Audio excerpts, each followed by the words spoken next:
नमस्कार. माझ्या यूट्यूब चॅनलमध्ये आपल्या सर्वांचे मनापासून स्वागत आहे. परफॉर्मन्स बेस्ड फॉर्म्युला लागू. सरकारी कर्मचाऱ्यांच्या पगारात मोठी उलथापालथ. तर डेथ कम रिटायरमेंट ग्रॅज्युएटीची तरतूद. जाणून घेऊयात सविस्तर माहिती. त्यापूर्वी तुम्ही माझ्या चॅनलला नवीन असाल तर लाईक करायला विसरू नका, सबस्क्राईब करायला विसरू नका, नवीन अपडेटसाठी बेल आयकॉनला प्रेस करायला विसरू नका आणि माहिती आवडल्यास आपल्या सहकारी मित्रांना शेअर करायला देखील विसरू नका. सरकारने 8व्या वेतन आयोगाच्या स्थापनेला मंजुरी दिली आहे. या संदर्भात अधिकृत अधिसूचना जारी केली आहे. लाखो कर्मचारी आणि पेन्शनधारकांना अत्यंत महत्त्वाची बातमी ठरली आहे.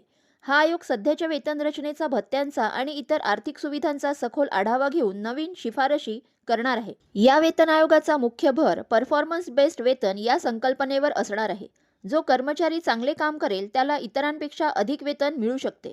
या आयोगाच्या कक्षेत फक्त केंद्र सरकारी कर्मचारीच नाही तर संरक्षण दलाचे सदस्य, अखिल भारतीय सेवा अधिकारी, केंद्रशासित प्रदेशांचे कर्मचारी, लेखापरीक्षण विभागाचे अधिकारी तसेच सर्वोच्च आणि उच्च न्यायालयातील कर्मचारी यांचाही समावेश असेल. हा आयोग विविध भत्त्यांचा आणि बोनस योजनांचा पुनर्विचार करणार असून कालबाह्य भत्ते रद्द करण्यासाठी शिफारशी केल्या जाऊ शकतात.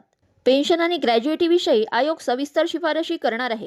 विशेषतः नवीन पेन्शन योजना अंतर्गत येणाऱ्या कर्मचाऱ्यांसाठी डेथ कम रिटायरमेंट ग्रॅज्युएटीच्या तरतुदींचा आढावा घेतला जाणार आहे.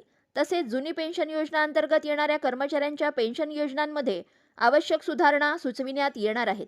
या आयोगाच्या निर्णयामुळे केंद्र तसेच राज्य सरकारी कर्मचाऱ्यांच्या पगार आणि पेन्शनमध्ये मोठा फरक पडू शकतो.